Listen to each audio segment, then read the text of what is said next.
Usually we feel like our days are packed solid from beginning to end, but there are a handful of ways you can find downtime in your day. None of them are rocket science. They're all very simple. They just require a little bit of forethought and a little bit of change of perspective.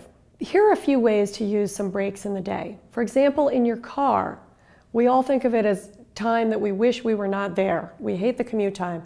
But if you could change your perspective and think of it as, okay, I can reach my 10-minute goal of talking to a friend for a few minutes every day, or reach my goal of having quality time with my kids and take advantage of that one-on-one time with them in the car, or even meditating. There are actually safe ways to meditate in the car.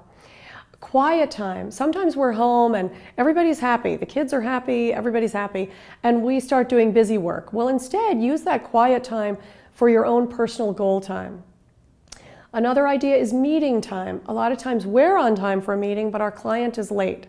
Instead of using that to just fill that time with checking voicemail or checking email, use it for your own personal goal time. Waiting time. We wait in the doctor's office. We wait at sports practices for our kids. We wait before school pickup.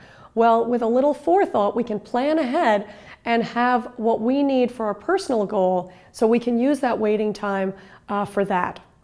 Also, in between times. A lot of times we think that we run right from one meeting to the next, but sometimes there's just enough downtime between meetings or other scheduled events to squeeze in just 10 minutes. We're just talking 10 minutes for a personal goal.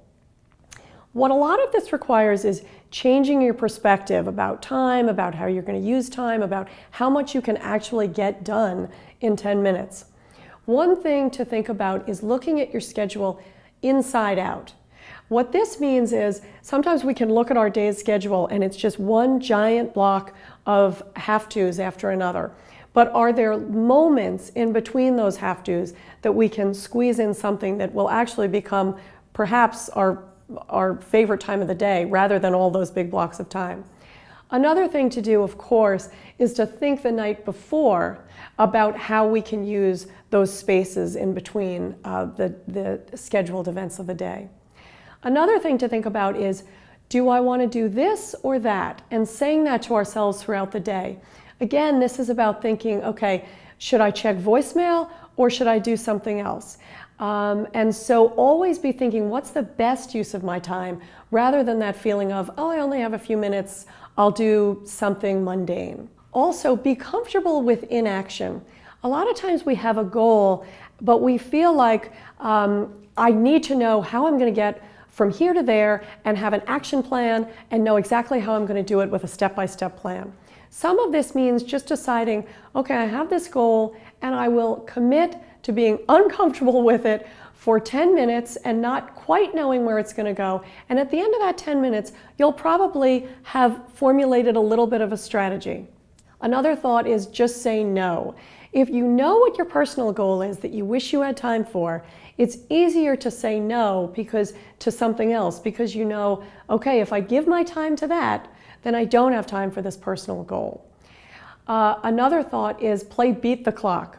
Set the timer for your 10 minutes and then just go. It's human nature to feel like we want to get the most done before that alarm goes off. So set the timer and do what you can, and know that you are allowed to walk away from it when that timer goes off.